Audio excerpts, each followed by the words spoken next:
I will be going over how to switch out your dual stick 4 for your PS4 with the Xbox One. I bought a couple different colors for my PS4 controller. So right now I'll show you how to go about doing this.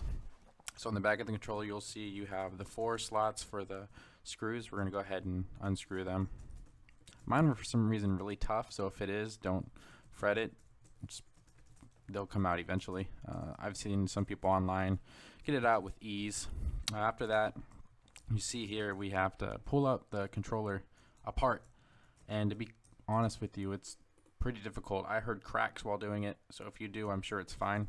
It's pretty scary. Feeling like I was gonna break my controller. This surgery was not easy.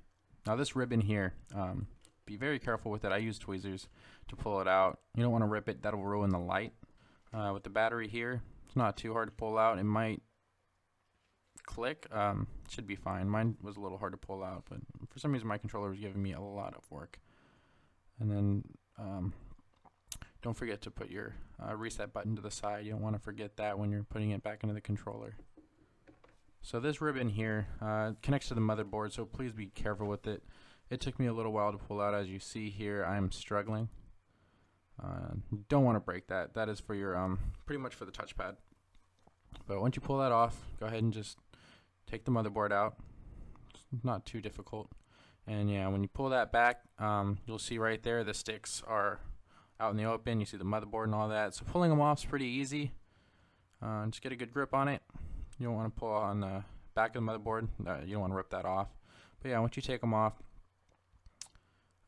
you'll just have the empty motherboard easily placed in the, what I'm doing is, like I said, the Xbox One controller, dual sticks. You can see that it has the exact same size for the sticks, so it'll fit no problem. It is a little taller than the PS4, but that's not a problem. So yeah, just go ahead and, you see I'm struggling there a little bit, but I eventually got them in.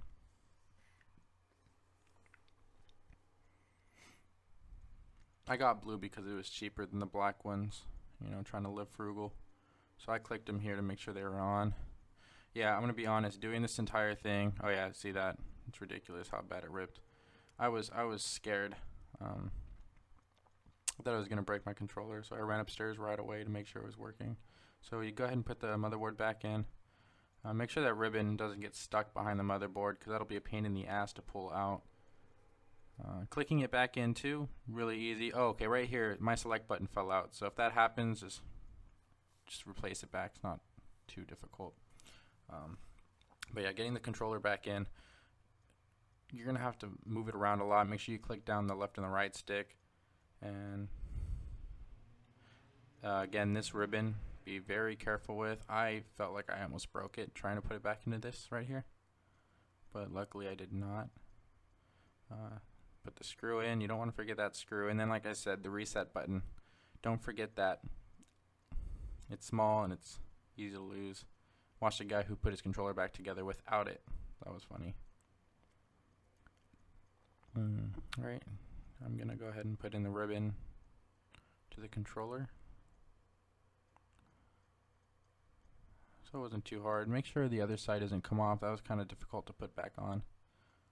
Alright, and like I said, here, go ahead and push those down so it gets in easy. It should just click in, no problem.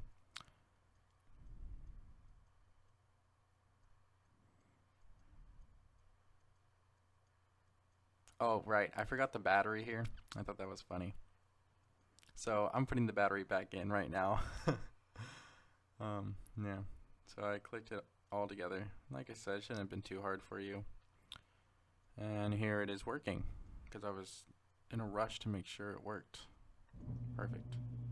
Thanks for watching. I hope it all works out.